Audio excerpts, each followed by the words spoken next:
How's it been, Ram fans? After a chilly winter break and even the first week of classes, Monday Night Sports is finally back for the spring semester to keep you up to date on anything and everything going on with CSU athletics. Like always, I'm Madeline Davis. And on the other side, I'm Ella Fredrickson. But enough with the first show formalities. Let's give you a sneak peek of what we'll be talking about tonight. From updates in the world of Rams hoops after a pair of in-conference road trips, to a rundown from Cam on all of the new faces in CSU football's new regimen, from players to support staff to coaches. And to end the night off, our brand new point of debate, Out of Pocket, makes its debut. All of that and more on CTV Sports, which starts right now.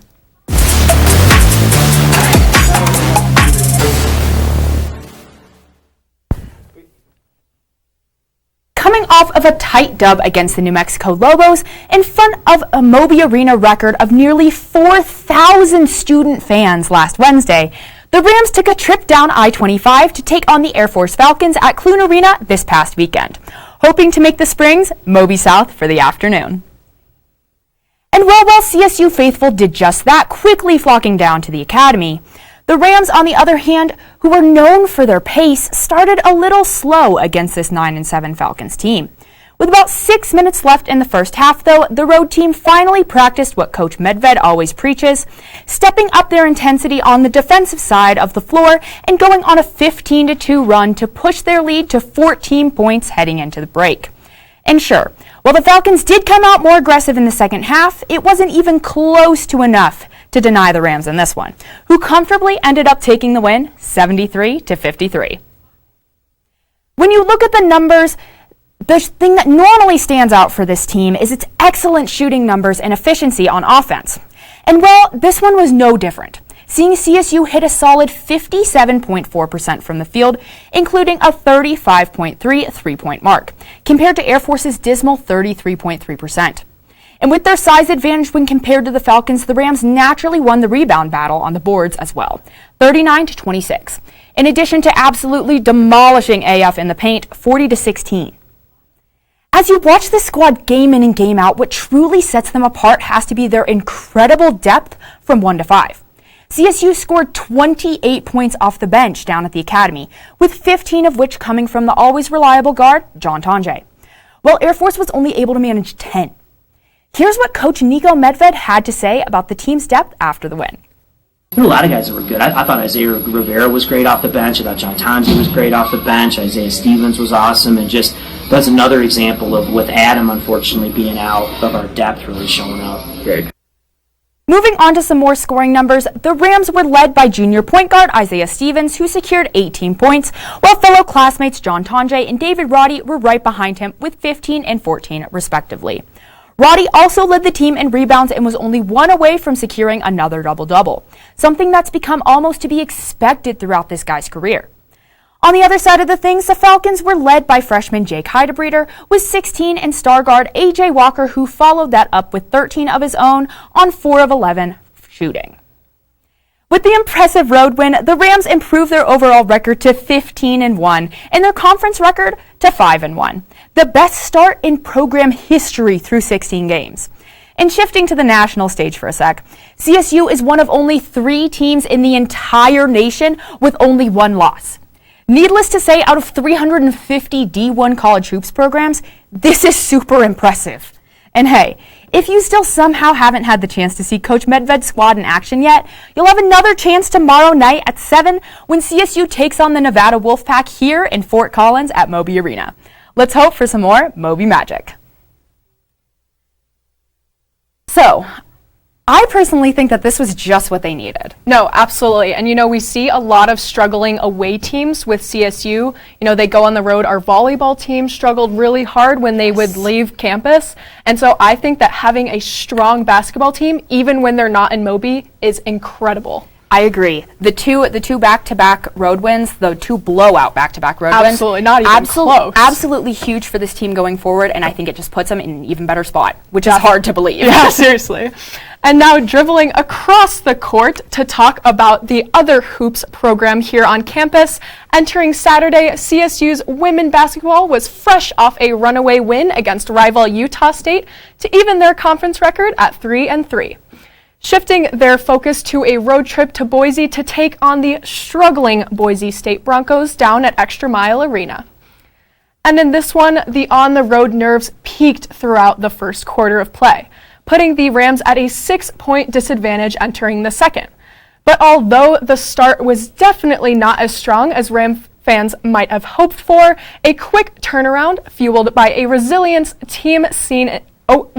always seen in this team, as well as the added confidence from last Wednesday's momentum-filled W resulted in 35s on both sides to end the first half. Unfortunately, the second half started off similar to the first, CSU missing a terrible 77% of their field goal attempts in the third. But luckily for the green and gold, shots weren't dropping for the other side either, keeping the deficit to 1 shot from downtown for the road team heading into the final quarter. The relatively low-scoring game up to this point for both sides wasn't just the result of a sloppy offense, but also due to some insane defense being played by both the Rams and the Broncos. And with these outstanding efforts, things became tied with less than a minute left. Now, depending on how you see the missed opportunities from CSU in those final moments, this one easily could have been a W in the books for the Rams, fouling Boise State on a layup in the final seconds, ultimately taking the L 69-64.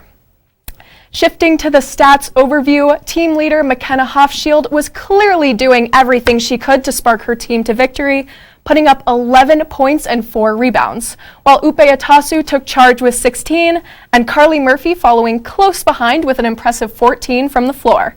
And when moving past the scoring numbers, Kendall Kinzer's 10 rebounds, giving the Rams a bunch of second chances on the plenty of missed shots they had in this one.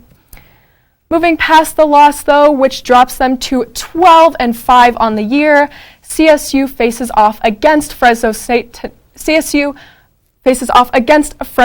tonight before heading back to Moby, with, like the men, Nevada also coming to Moby on Thursday night. The Rams hoping and needing, in my opinion, a bounce-back W against a similarly ranked 12-win Wolfpack. A worthy opponent to truly test if CSU's women's hoops can take their strong start to the year and finish with a respectable record in the Mountain West Conference, or if they'll fade down the stretch just like they did last season. So, with all of that being said, how are you feeling about this loss, Madeline? Yeah, this was a pretty disappointing one in my opinion. Boise State is not a very strong team compared to what CSU has been looking like. Absolutely. I don't know. They've struggled a little bit of late. It was a good win against Utah State, but the Air Force game, another game I think they should have won. No, seriously. I think it's going to be really interesting. I think when you come out sloppy, first quarter, there's a lot of room to fix your mistakes, but then when things continue and you're letting them turn into a pattern, there's no way you're going to come back in that game. And it's just going to look bad, especially when you're not at home. That momentum is completely against you. Yeah, I think that, coming home is going to be nice, but I think that the students, they need to get out there and support our women's team. It's Absolutely. Really going to help them. And now finally shifting things away from the hardwood and on to the track, CSU men's hoops wasn't the only green and gold representation down in the Springs this weekend. Rams track and field made the trip down south as well to compete at the Air Force Invitational on Friday and Saturday. And while both the men and the women competed at the meet, it was the women who really shined through. The most notable being grad student Jessica Azude and Fort Collins native Gabby McDonald. Azude took home the gold in the women's 200-meter final when she shaved 0.07 seconds off her previous school record and crossed the line with a time of 23.45. And Azude was not only the fastest woman out there, she also set a meet record for the Air Force Invitational and tied the Fieldhouse record for that event. Oh, and she wasn't the only Ram to find success in this event, as sophomore Janaea Jasper finished only one behind Azude and crossed the line with a time of 24.67 to secure the silver and secure a 1-2 finish for CSU. Traveling forward past the track and into the pit, sophomore and Rocky Mountain High School grad Gabby McDonald also put on quite the show in the women's shot put event, where she secured the gold with a throw of 53 feet and 4.5 inches, the 5th best throw in CSU history. After this type of outing for their stars, packed with impressive performances and record-shattering marks, it's needless to say that the Rams put up a pretty solid performance down at the meet in the Springs. With head coach Brian Bedard saying this, quote, "The highs on Saturday certainly fell with the women's side. In all, we saw some good and some bad things in the 2 days and look to make another step forwards next week," end quote. When you look at the squad as a whole, I'd agree with Coach Bedard that CSU definitely took a step forward over the weekend. They ended up securing 12 combined medals in both the men's and the women's event, as well as adding 5 new marks to the school record book and 13 personal records.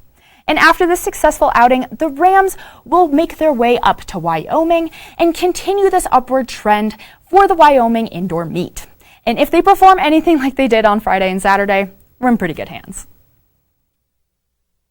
Shifting things back from the track and onto the court once more, and more uplifting hoops news, the hometown Denver Nuggets were able to leave Ball Arena with a W against a struggling Detroit Pistons.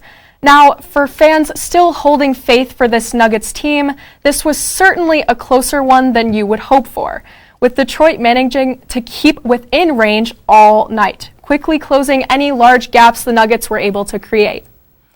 But looking past the lethargic performance by the Nugs and onto the roster, after what feels like devastating injury after injury, Denver is relying on everyone's favorite tower, Nikola Jokic, more than ever.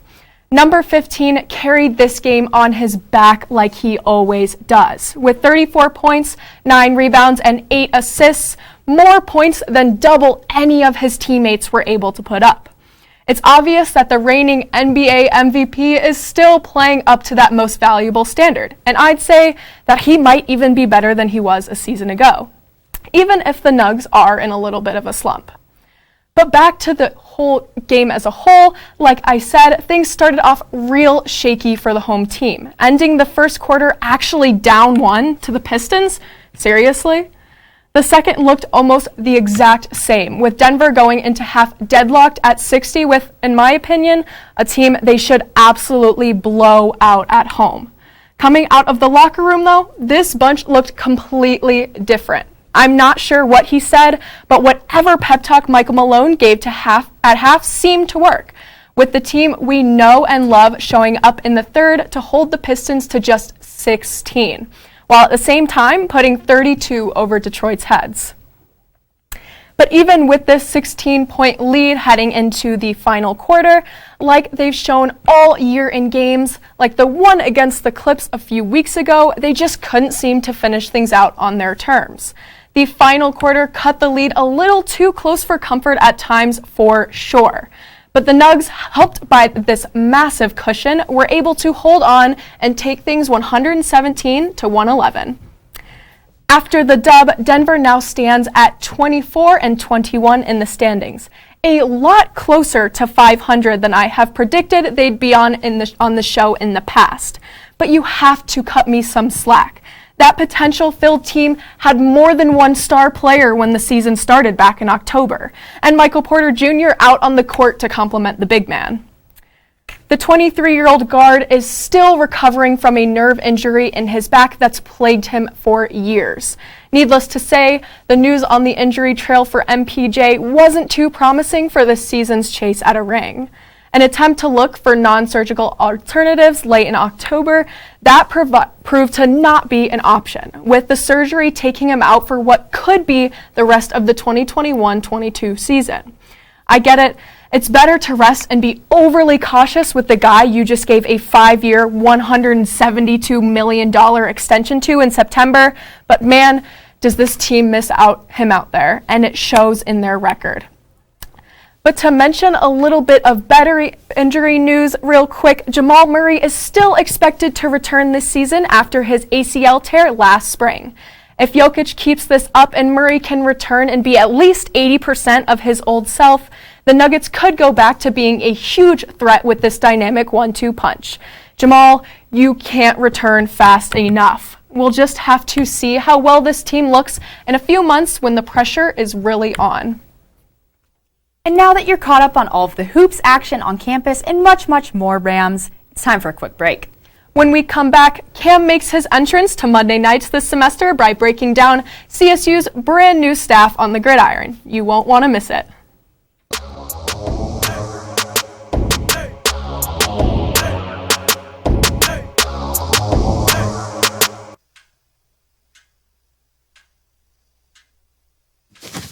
Awkward. I'm the awkward silence. You try to avoid me, then there I am again. But an awkward silence can be a great thing. Like Kelly here is about to demonstrate. You haven't really been yourself lately. Are you okay? Find out how you can help a friend with their mental health at seizetheawkward.org. What's up, Rams, and welcome back to the first edition of Cam's Corner, the Monday night version. I'm your host, as always, Cameron Evig. After the long layaway and close to 2 months since you last saw us here at CTV, I know a few things. It's been way too long since I've been up here, and I'm happy to be back. But this time on Monday nights. And although we may have had that much needed winter break, CSU Athletics most definitely did not. Find out what brand new head football coach Jay Norvell has been up to this first month on campus, plus what has made the 15-1 Rams so successful on the hardwood. All that and more on Cam's Corner, starting right now.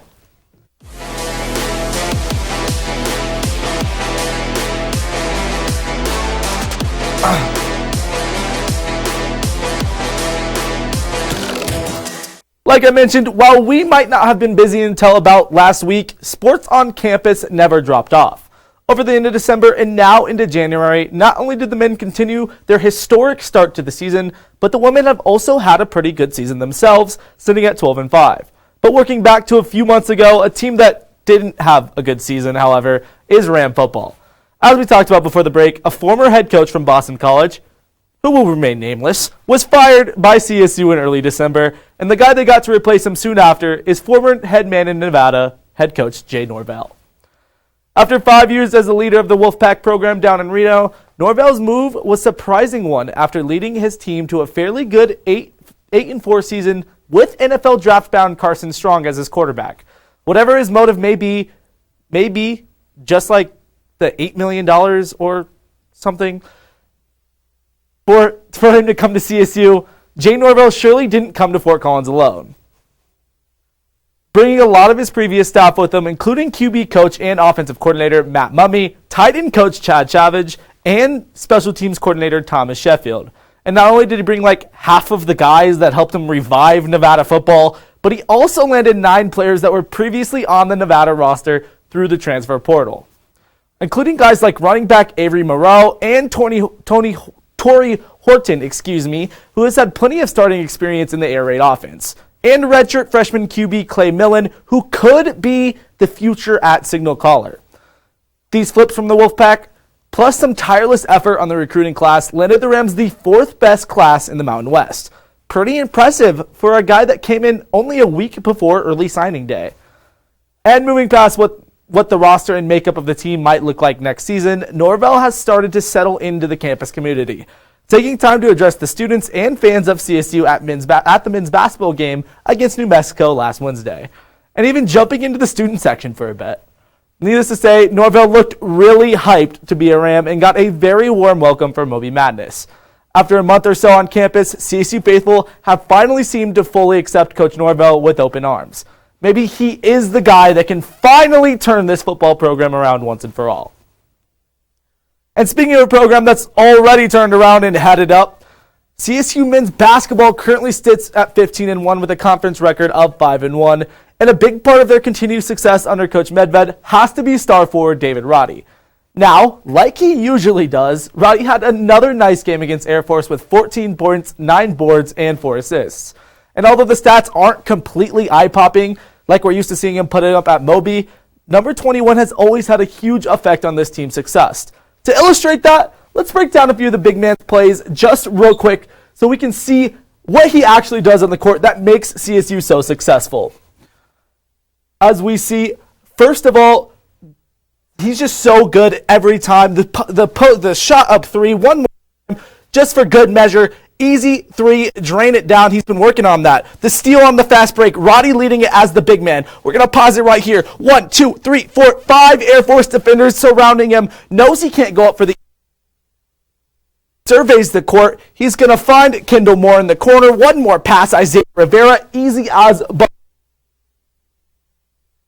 Jokic type pass to the corner. Roddy once and up and under so smooth. And right here, once again, showing his phenomenal vision. Knows he can't drive, that Air Force defender is helping, but sees Isaiah Stevens on the back cut, makes the phenomenal pass over the head. Isaiah Stevens, the easy layup. Nothing to say about that right there. Absolute beast mode by David Roddy, showing his athleticism. And one more three to boot, because why not? One more from David Roddy, just to show exactly how good he is from that three-point line.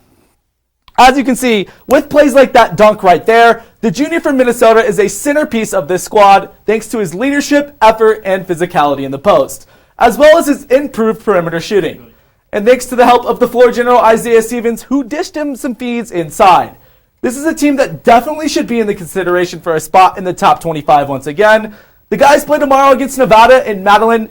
Ella and I will give our picks for the game and that and much more in our new segment, Out of Pocket, right after this break. Stay here on CTV.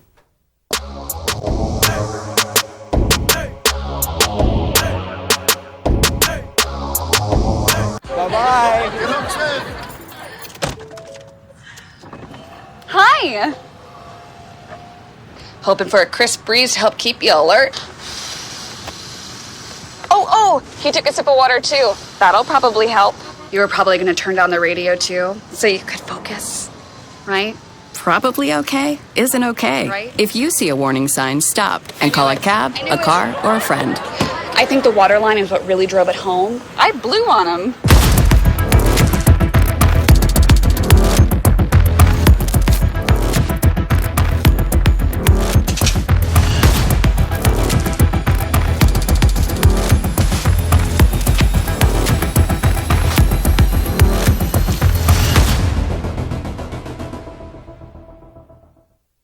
Welcome back from the break, Ram fans, and to our brand new segment to end off Monday nights, Out of Pocket, where we'll discuss a sports take from one of us on deck and decide if it's valid or completely ridiculous. Plus, our CTV Sports Pick'em returns after a year off to pit us up against each other and keep track on who has the best game-by-game record by the end of the semester. And I can say right now, the person with the best record will definitely get some sort of prize. So with all of that being said, let's start things off with our out-of-pocket take. Cam, you don't think it's out of pocket to say that Jonathan Taylor could take home the MVP trophy from a non-playoff team and being a running back? Let me start off by saying I do not think that he is going to take it home. I think he deserves to take it home. And that's two very different things. Jonathan Taylor, by far, was the best running back in the league this year. There's absolutely not debating that. By far, a top 5 offensive player in the league this year. I would put him at top 1, but some people would not. 1,811 rushing yards, 18 rushing touchdowns, led the league, 20 touchdowns in total, tied the league lead with Austin Eckler. He is the only reason the Colts even had a chance to make the playoffs. I won't talk about the Jaguars blunder to save any Colt fans some big agony. This is a quarterback award. That's all there is to it. The last time anything besides a quarterback won the award was Adrian Peterson in 2012, and at this point, you gotta either give the quarterbacks a separate award or you gotta figure something out because it's not fair. We're giving quarterbacks the award each and every year. I just don't like it. You know what, Cam? I agree with you. I do think that he deserves MVP, and I'll tell you why. I mean, all of the stats that you brought up are completely valid. I mean, he did lead the league in rushing. We gotcha. Which, obviously that's a great stat. And also, you brought up the fact that he is the reason that the Colts made it as far as they did. Absolutely. And I think that MVP stands for most valuable player. And if you are a sole reason why your team is getting almost a chance to go to a postseason and your quarterback isn't even that good, that just shows how good you are as just everything. And so therefore I think he does deserve the MVP. I know you guys aren't going to like this one, but we can confidently all agree that Aaron Rodgers will end up with the trophy, right? So with that being said, I want to know why you think that it should be switched from a quote-unquote quarterback award when they do have the largest impact on a team. it's always going to be a quarterback from now on if we don't end up switching it. You know what I mean? It's just going to be quarterback after quarterback. It shouldn't be a revolutionary thing when a different position wins it. The last time a defensive player won it, Lawrence Taylor in 1986. That is blasphemy. You gotta get a defensive player as the MVP one of these years. That's absolutely unacceptable. That's all I gotta say about the whole thing. Yeah. Well, I can basically guarantee that JT won't be hoisting up the MVP trophy in a few weeks, but hey, I digress. Let's move on to our pick'em. Starting things off, we have our Rams hosting the Nevada Wolfpack tomorrow night down the road in Moby. ESPN FPI gives CSU a 85.3% chance to take the dub at home, and I'm totally loving that prediction. What do you two think? I mean, for me, you got to look at it. Nevada's on a 2-game L streak, coming off 2 tough ones. You got to think about CSU and how much pressure they have every single game. This is not a CSU program that's used to success. Yeah. As hard as it is to say, this isn't a school that's used to success. Every time that they get another win, they get more national attention. They can lose any one of these games, as we saw in that Air Force game when they were struggling with Air Force, and they were losing 3 starters the first Air Force game. Yeah. Air Force was down 3 starters, and they struggled the first couple quarters.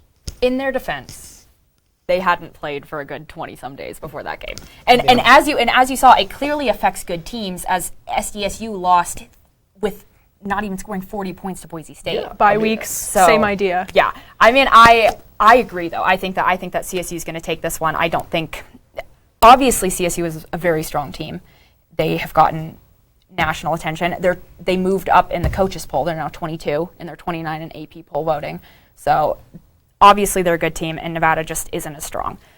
No, I think we can agree that if Nevada were to come into Moby Madness and actually keep up, we would be really surprised. Yeah. It would be, especially with the student turnout of last game. I mean, 3,844 students went to that game. Crazy. Biggest student turnout in history. Crazy. I think we do have to recognize the fact, though, that the Mountain West as a whole is a very underrated conference. Oh, absolutely. Mm-hmm. Absolutely. Definitely. We're just going to have to wait and see. Like I said, any one of these games could be a struggle with how much pressure that these guys have on them each and every game. And moving on, we've got the AFC Championship game, which pits the Bengals against the team coming up an instant classic last night, the Kansas City Chiefs, who I have heading into their 3rd straight Super Bowl. You guys agree? I completely agree. I said before the NFL season even started that the Chiefs were going to head to the Super Bowl once again, whether we like it or not. The Bengals, man, I love Joe Burrow. I love his energy. That man is contagious, but he just doesn't have what it takes to beat the Chiefs. I mean, to be honest, it's a miracle the Bengals have made it this far. I mean, good for them. They won they hadn't won a playoff game in 31 years, and now they've won 2. So, but... I mean, realistically, the Chiefs they're a much better team. Absolutely. I don't think there's a lot to say here. I think people are sleeping on the Bengals, as they should be. But you're Not going to win this game. That's all I have. Well, and on the other side, for our last pick of the week, we have the NFC Championship, which marks round 3 for the Niners and the Rams over the course of the season. Let's keep this simple. I've got Matthew Stafford and the Rams in this one, and I have them going all the way. Here's why. 2 words. Von Miller. Interesting words. Not the words I was expecting. I gotta support him. I mean, in the most unbiased way possible, not a big fan of the Niners right now. I think you guys know that, but I do agree with you. I think the Rams will take this one and see the Chiefs in the Super Bowl. Jimmy G is the most average quarterback in the league. Average quarterbacks don't get to Super Bowls and win games like this. Yeah. And well, I guess we're all in agreement tonight. That's rare. And with that, that's all we have for you tonight, Rams. We'll see you next week. Thanks for watching and have a wonderful night.